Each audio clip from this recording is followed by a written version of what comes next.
Right, today I'm going to be teaching you the basics of how to use Windows PowerShell.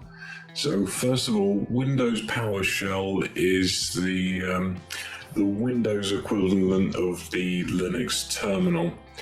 And before we start this, I just want to make it clear that the Linux terminal is superior to PowerShell. The terminal has always been a big part of Unix-based systems and Linux, and it has been the de facto standard for server administration and a lot of very high-end IT tasks. And Windows, on the other hand, they went down a separate route a long time ago when Windows itself as an operating system decided to prioritize a graphical user interface over a command line interface, which is what Unix used to use. So PowerShell isn't as good as Linux's terminal, but it is a step in the right direction, and it is very useful, and it is getting better and better. So I'm just going to go through the basics of this. So first thing that's important to get across is the commands that you run in PowerShell are called cmdlets, and I'll just type a command here called alias, and this will explain some things.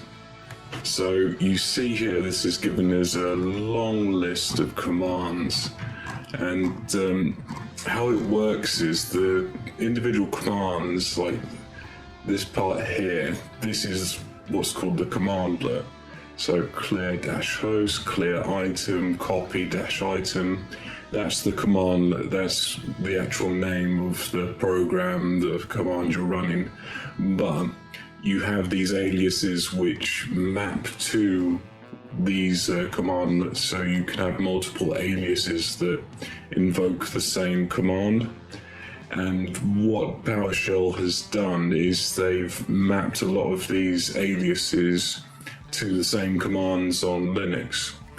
So if you use commands in the Linux terminal, they should be similar in PowerShell. So this is why it is quite a nice thing to use, because in the past all you've had is the Windows command prompt, which is a very, very old legacy tool which isn't very capable. But yes, so I'm going to be teaching you the Linux aliases. So the way I see it, why learn two different ways of doing things when you can learn the same way of doing things and you don't have to learn new things for PowerShell and for Linux. So I'm just going to close this down. So how do you start the PowerShell in Windows? So I am in Windows 10. So you can either do this by pressing start and type in PowerShell, and you can start it there, or you can hold the Windows key and X, and you'll get this little menu here, and you'll see down here you've got two options: Windows PowerShell and Windows PowerShell Admin. And the admin one will run with higher privileges, so you'll be able to do more risky commands and things, because it will give you the administrator privileges. So we'll run that one. Yep. And here is PowerShell. Let's get it a nice size for us. There we go. If the text is too small, by the way, you can right-click,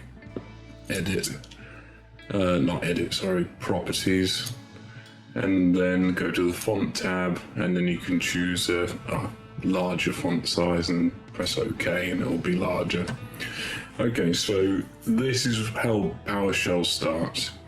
So I am going to change directory into my documents. So go C. But I'm lazy and I don't remember the exact path to get to my user's document, so how do I do this? So we're in the C drive now, so I've changed the root of the C drive, which is C:// So how do I know what folders are in there? Well, the ls command, same as in Linux, will list your files and folders. So there we go, we want the users folder here, so we'll change into that one. So cd to change directory, then start typing users, and you can autofill the same way you can on Linux by pressing tab, and that will fill it in. But for some reason it does this /,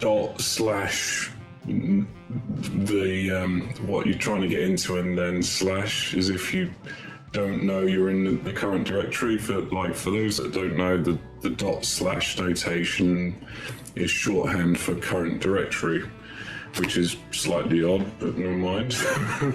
So we're in users now, ls again, and we'll go into we'll use artifacts. We'll use the artifacts folder. That's just a old nickname that I use for a lot of things. So we are in my users folder, but we've got a lot of stuff here right now. So let's clear it up. So you can either use the clear command, and you can also use cls, which is an old command for the command prompt. You can use that as well.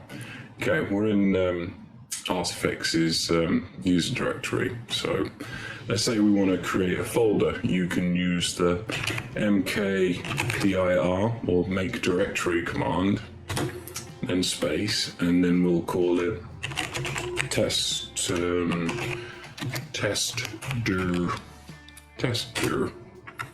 and there we go, that has made that directory. So if I ls now, there'll probably be a lot of folders, so beware. There's a lot of stuff in there, but you can see here, test1 directory is there, and the tester is below test1. I was testing other things. I'm not very good with naming things. So let's go into tester. So there's directory and test, and we'll tab to autofill. And it didn't fill the one we wanted, that's fine. Tab again, tabbed, let's found the next one that's close to it. There we go. So CLS will clear things up again to make it nice and clear for you. Okay, so what do we want to do next? Let's say we want to put some text into a text file. Well, we'll use the echo command. So all the echo does is just repeat what you tell it. So you give it a string in quote. So hello everybody. Actually gives a smiley face. And if you press enter with that, it just repeats it in the terminal. So what we do with this is we do the same again. Hello everybody. And we want to put it into a text file. So what you can do is you do shift and full stop or period if you're American inclined, and get the arrow pointing to the right, and this will put it into a file. So we'll put it into my file.txt to make a text file, and then press enter. We'll type ls to list what's in our test directory, and there is my file. So let's say we want to double check that that's in there. We can use the cat command, which displays text in a text file. So my, and then tab to autofill. Hello everybody. There you go. It repeats what's in the text file. Let's say we want to add a little bit more to that text file, which is also known as appending. We can do exactly the same again. So I've just pressed up to get my previous commands, and we shall delete hello everybody and put I like cheese. Cheese is awesome. And instead of just one arrow, if you put two arrows, it will append this text to the bottom of the file. So if you just do this with the one arrow, it will actually replace everything in the file with I like cheese, but we want to add it to the bottom. So we use 2 arrows. Press enter, and then we'll do the same again. Cat my file to display the text. Hello everybody, I like cheese. And just to demonstrate with the 1 arrow thing, we should go. Aha! I place cheese. And then cat my file again. There you go. Haha! I replaced cheese. There we go. So that's some nice easy commands there. Let's say we want to remove a directory. Let's make another directory. Bad directory, and that has created another directory for us. ls to just show it, and there's bad directory and my file below it. So we want to get rid of bad directory. So the command for that is rmdir, same as in Linux. As I said before, we're doing all the same commands as Linux, so you don't have to learn this twice. And then type bad, press tab to auto fill it in, move the, and then we'll ls to make sure that's worked. And there we go, it's removed the directory. Clear. Now let's do some useful commands. Like these are themed with like ethical hacking environment and just very useful stuff. So these are some ones that I use a lot. So hostname, this will give you the name of the computer that you're currently on. So mine is desktop-np9k4. I think this is the default name that the computer decided for itself when I installed Windows 10. So once again, apologize for the lack of creativity with my naming conventions. So there's hostname, so who am I, which tells you what user you're running as. So it's running as the Artifix user. Let's see what other ones.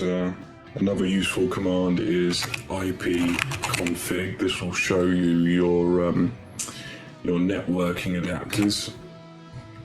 So I've got quite a few on here because I run virtual machines, but see there's a few Ethernet adapters here. And there's my Wi-Fi adapter there, the wireless adapter, and there's a Bluetooth adapter there as well for my Bluetooth speakers. Let's clear this up. So clear to clear things up. What ones we got? GDR, which stands for get drives, and this will show you the details of your drives, how much storage you've got left in them, and it shows a few other interesting ones like the registry and the variables and things, and a few like Windows specific things as well. But the important ones for this sort of thing are the drives with letters, so C drive, D drive, and E drive. So yeah, that's quite a useful one.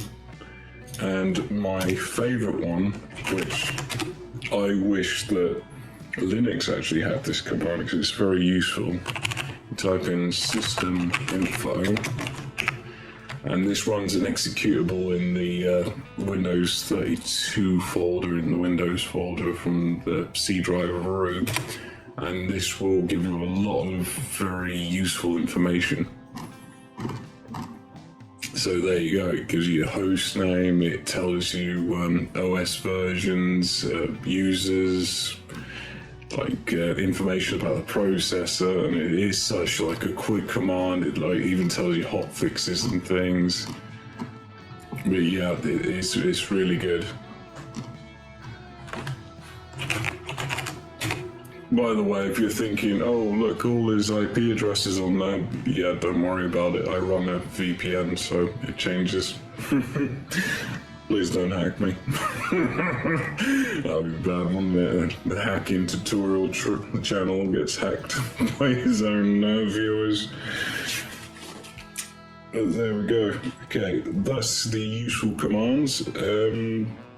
Yeah, that was a very quick run through of the PowerShell. I didn't want to make this too long. This is just all the things that we'll probably be using a lot. One more set of commands before I finish this. Just we'll do copy and moving files. So to copy a file, CP for copy, my file.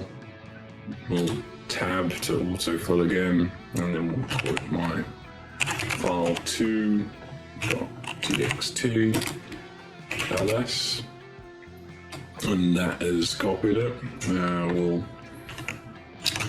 clear, and we'll make a directory to move it into. Make directory move into the ls. There you go. There's the directory there, and we'll move my file 2 into there. So mv's the command to move my file 2, and then we'll move it into current directory / move into me. Yeah, as I said before, the dot followed by the backward slash, that just stands for current directory, and then press enter. ls, you can see my file has been moved and is not there anymore. We'll change into move into me, or into there. Sorry, we'll clear up so you can see things again. So type in clear to clear things, then ls. And there is my file. And I believe that is everything that is on my list of handy commands. Oh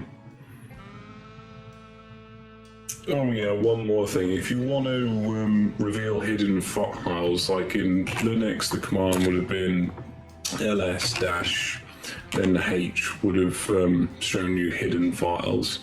In Windows, it's dash hidden,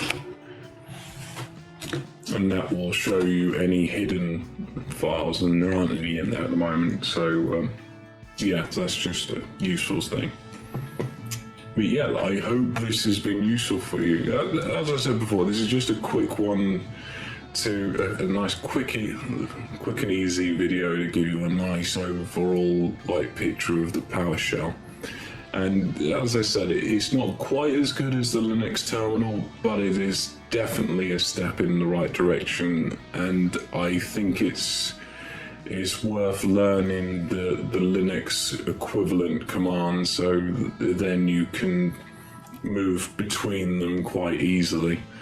So I hope you've enjoyed this video, and don't forget to like and subscribe. And until next time, take care.